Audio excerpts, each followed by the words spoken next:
Здравствуйте, уважаемые телезрители! В эфире кулинарное шоу «Секреты татарской кухни». С вами, как всегда, я, Руслан Шарафудинов, и сегодня у меня в гостях писатель, драматург, заслуженный деятель искусств Республики Татарстан Мансур Гилязов. Встречаем!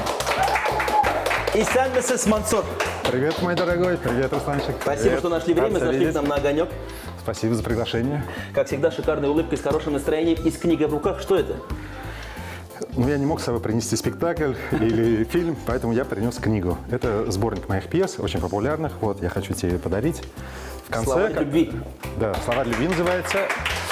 У нас ведь татарский народ наш отличается тем, что читает не только прозу, поэзию, но и любит очень театр, и поэтому читает пьесы. Вот. Обязательно ознакомимся с этим. Мансур Гилязов, драматург, член Союза писателей России и Республики Татарстан, член Союза театральных деятелей Российской Федерации. Мансур Гилязов родился в Казани в семье выдающегося татарского писателя Аяза Гилязова. С детских лет увлекался изобразительным искусством, рисованием, искусством театра.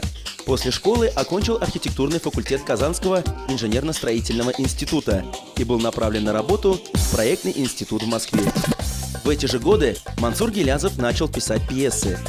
Первая премьера драматурга, сатирическая комедия «Мышеловка» «Рахат Яшибес», состоялась осенью 1986 года в Татарском государственном академическом театре имени Камала. Затем были «Бичура», «Казанские парни», «Дон Жуан Балшиклода», «Баскетболист», «Кукольная свадьба» и другие, которые ставятся не только на сцене театра имени Камала, но и других театров Республики Татарстан. По сценарию Мансура Гилязова в 2002 году был снят первый татарский полнометражный художественный фильм «Куктау». Ну а сейчас расскажите, с каким рецептом пришли к нам? Так, я предлагаю приготовить традиционное, одно из самых традиционных наших блюд, это кастыбый. Вот, кастыбый – это древнее татарское блюдо, настоящее. То есть вы можете представить, сколько татар выросло. Да, это, я думаю, это блюдо моего детства. Это всех, это нашего детства, это детство наших родителей, это детство наших предков, так скажем. Оно будет предложено в таком оригинальном варианте. Я очень люблю такой девиз, он называется «Традиции и современность». Это девиз великого японского архитектора Кензе Танге. Это когда мы получали образование архитекторов, это был наш кумир. Вот, то есть он всегда связывал то, что было в традициях народа японского, а мы берем традиции татарского народа и привязываем его к современности. Почему к современности? Потому что всегда должно быть какое-то определенное развитие. Ни одно блюдо, ни одна кухня не должна стоять на месте. И мы предлагаем кастыбый с мидиями и с креветками. Дорогие друзья, какое название блюда? Да. Мидии, креветки, и все это смешиваем с татарской кухней. Но вот стандартная начинка картофель будет у нас? Естественно, естественно. Все будет стандартно. Я еще раз повторяю, что это традиции и современность.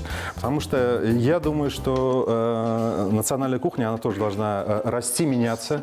У нас никогда не было, исторически так сложилось, что у нас не было морепродуктов. Мы не жили. У нас и моря-то не было. Да, и моря-то не было, вот. Поэтому мы не могли питаться морепродуктами. Сейчас времена изменились, поэтому мы имеем возможность больше питаться морепродуктами. Вот. И другие есть факторы, допустим, у нас там мало использовалась зелень в приготовлении наших продуктов, мало было овощей.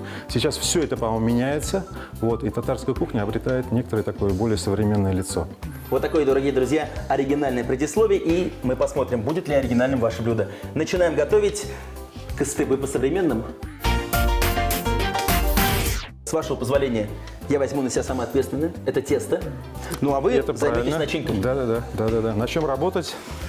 Также, кстати, по вашей просьбе, Мансур, я поставил молодой вкусный татарский картофель. Мы его почистили и по традиции отвариваем, просто добавив немного соли. Это прекрасно. Итак? Вот. А здесь перед нами креветки, мидии, чистим лук.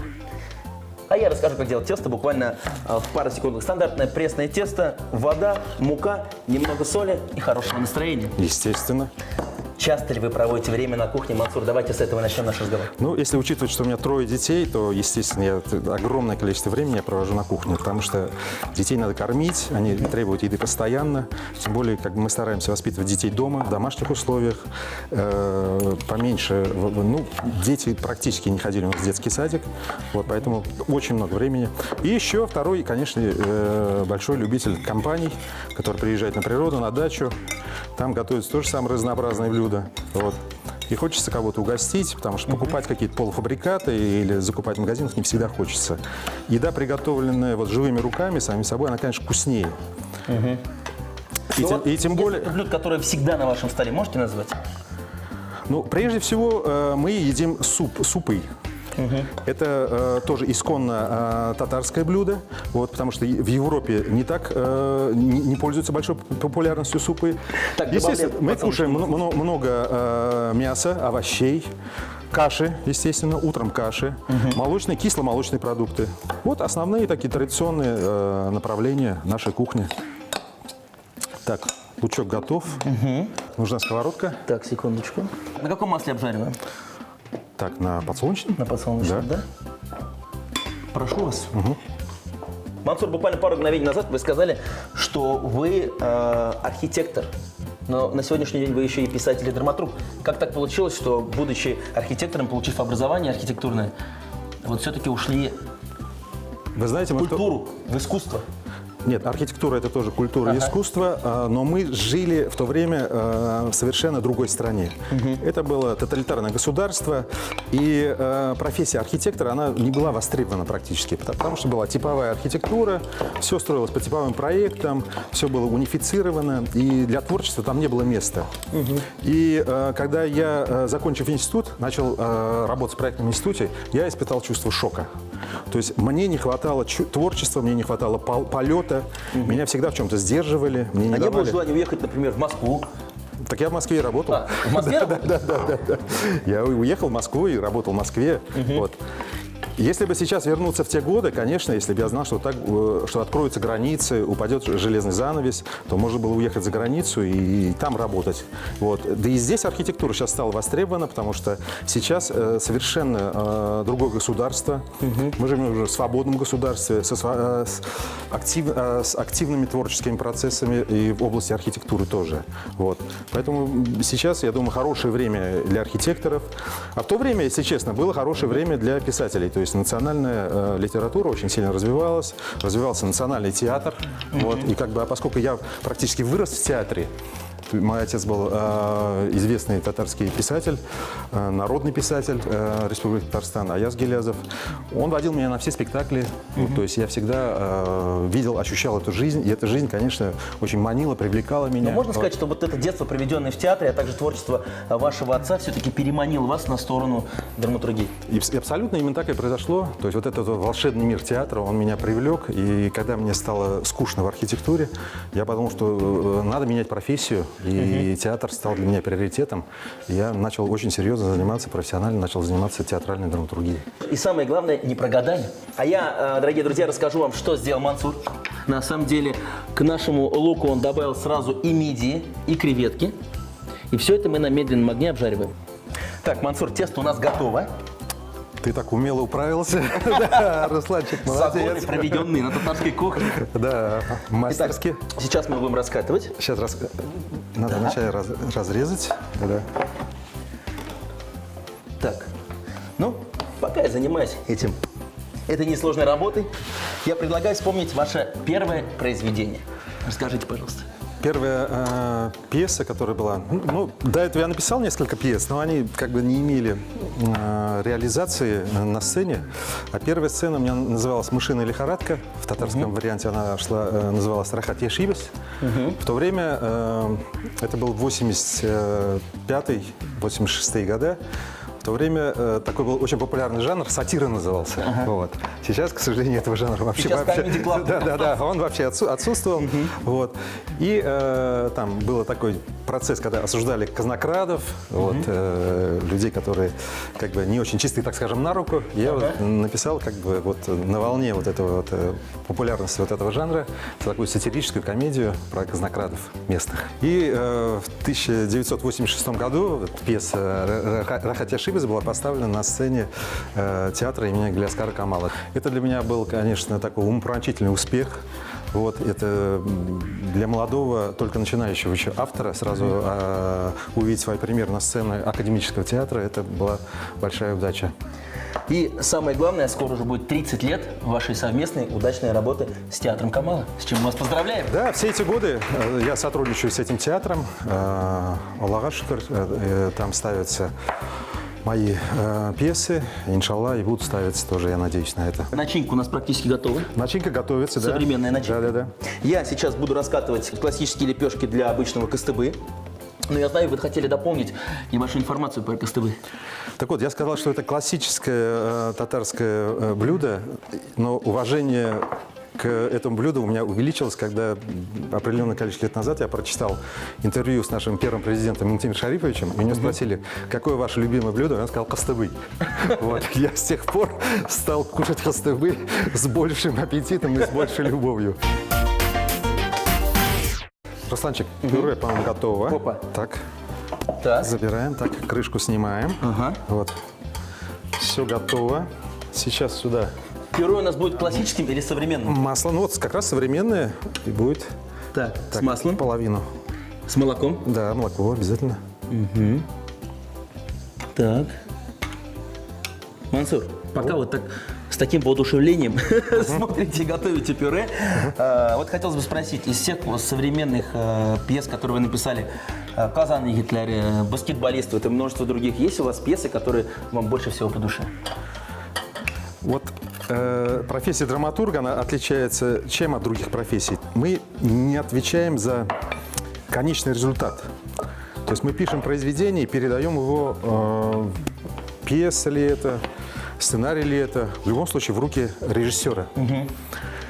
И режиссер выдает конечный продукт.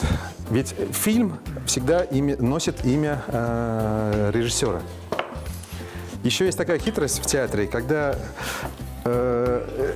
спектакль неудачный, то ругают драматурга. А когда спектакль хороший, хвалят режиссера. Да? Вот. Но, тем не менее, я люблю спектакли, которые приветствуют зритель, то есть которые понравились зрителю. Вот. И это, конечно, прежде всего спектакль «Казан Гитлера», который я просто сам обожаю. Вот. Он получился удачным. Это мой успех. Вот. То есть, естественно, я люблю свой успех. А если пьеса вообще не поставлена на сцене, значит, в чем-то я ошибся, значит, я не смог заинтересовать режиссера, заинтересовать в конечном итоге зрителя. Поэтому только самые успешные. У меня был ряд очень успешных спектаклей. Это «Баскетболист», это «Казан Гитлера», Кстати, «Йора». правда, что вот пьеса «Баскетболист» на самом деле писалась не про иностранного героя, а на самом деле, то есть это был герой из нашей татарской семьи. Когда писалась пьеса «Баскетболист», то я хотел заложить туда такую национальную идею, что мы достаточно молодая нация, человек маленького роста, пусть он очень маленький, но он достоин иметь самых больших высот. И в душе баскетболиста. Да, и в душе баскетболистам стремиться к этому росту, стремиться к большой высоте. И я думаю, что это будет соответствовать вот формату идеи нашего народа, что мы должны стремиться к росту, чтобы мы стали великими, чтобы мы стали такой мощной нацией. Вот. Марсель Салимжанов немножко понял ее по-другому, он преподнес ее как идею суверенитета. Вот. Ну, тоже как бы я принял эту идею, поскольку ее принял зритель. Ну, работа была безумно интересная. То есть у меня была одна концепция, Марсель Салимжанов это немножко поставил по-другому. Вот. Я не знаю, знаете ли вы концепцию приготовления костыбы с использованием крышки? Чтобы костыбы были ровные и красивые, берется крышка и на наш кругляшочек легким движением руки Русланчик, ну я не зря сюда пришел. Есть чему поучиться. Да, прекрасная вот идея. так вот красиво, ровненько. Прекрасная идея. А знаешь ли ты, что надо молоко добавлять в пюре? Но когда я был студентом, мы добавляли воду. Понимаете? Так, в принципе, тесто готово. И сейчас, Пюре почти готово. да, на раскаленной сковороде мы будем это обжаривать.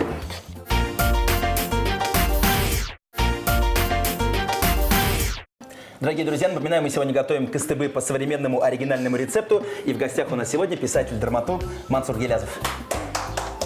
Мансур, шикарная начинка у нас здесь. Лук, мидии, креветки, картошка. Соль. Соль, главное, посолили, добавили молока. В принципе, уже хочется это все съесть, но перед этим мы на сковородочке. Помогите мне, пожалуйста, сейчас Так, да, лепешки Да. готовы, сейчас надо жарить. на раскаленную сковородочку Сухой сковородке. без масла. И мы сейчас будем делать настоящий кузикмяк. Кстати, второе название кыстыбы – это кузикмяк, вот, икмяк, кузликмяк. То есть вот Да, потому что при обжаривании получаются такие вот глазки. на тесте. должны появиться. Мансур, ну, хотелось бы нам со зрителями узнать побольше о вашем хобби. Ведь вы сажаете деревья много, везде и разных пород. Да, это мое хобби, я серьезно этим увлекаюсь. Оно заложено у меня, я думаю, генетически, потому что в нашем роду все наши деды, прадеды, предки сажали крупные деревья, большие, которые долго растут, то есть предпочтение отдавалось дубам, в то время кедров не было. Я думаю, истоки здесь лежат в желании немножко попасть в вечность. Потому что у человека испокон веков как бы было желание сохранить себя в вечности. То есть недаром же появились пирамиды египетские. То есть фараоны хотели вечной жизни, и фактически они ее обрели за счет этого.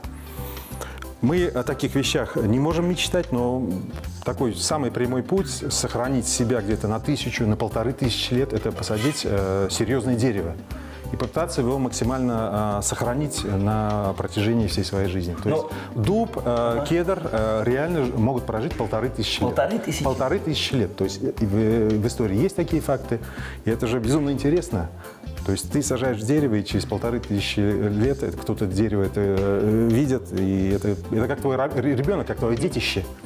И для меня это очень важно. И я стараюсь где угодно сажать деревья, и вот как бы уделяю очень большое внимание их сохранению. Мансур, мы желаем всем деревьям, которые вы посадили, которые посадили ваши друзья, долгих лет жизни. Спасибо, спасибо. А мы сейчас будем собирать наше блюдо. Да. Итак, Объединять его. объединять начинку и Лепешечки. лепешечки. Дорогие телезрители, уважаемый Мансур, самый трудоемкий момент приготовления кыстыбы прошел. Начинка есть, лепешечки еще горячие. Мы сейчас все это начнем собирать. Добавляем начинку, смазываем растопленным сливочным маслом и наслаждаемся прекрасным вкусом оригинальных современных кыстыбы. Да, Хорошо. мы проделали большую работу, все подготовили. Так, процесс у нас такой, с вас начинка. Да, вот так загружаем начинку. Аккуратненько. Ну и подходит к концу наша программа, да, но есть у меня еще один вопрос. Вы, как человек, который сначала получил архитектурное образование, затем всю жизнь работал с театром и в итоге оказались в кино, как это случилось? Руслан, во-первых, наверное, идет от характера, то есть я не люблю стоять на месте. И второе, кинематограф очень необходим нашему народу, потому что у нас нет своего массового искусства. То есть массовое искусство – это искусство, которое тиражируется. Театр не может одновременно выехать во все страны на гастроли или распространять там кассеты со спектаклями, с записями. Вот. То есть кинематограф – это прямой путь к тому, чтобы показать, открыть наш татарский народ, нашу культуру, нашу историю, наше настоящее. Вот у Никиты Михалкова есть потрясающая фраза, он говорит, мы снимаем фильмы о загадочной русской душе. Я вот об этом думал, да, но у татар точно такая же загадочная душа, как у русских. И мне кажется, очень интересно миру узнать про татар, про наш народ, про наши секреты, про наши загадки. Вот, допустим, мы сняли фильм «Бибинур». Вот этот фильм конкретно о татарской женщине. Не о башкирской, не о чувашской, не о мордвинке. Именно эта татарская женщина с ее секретами, тайнами, с ее особенностями. И этот фильм имел достаточно большой международный успех, побеждал на многих международных фестивалях, конкурсах.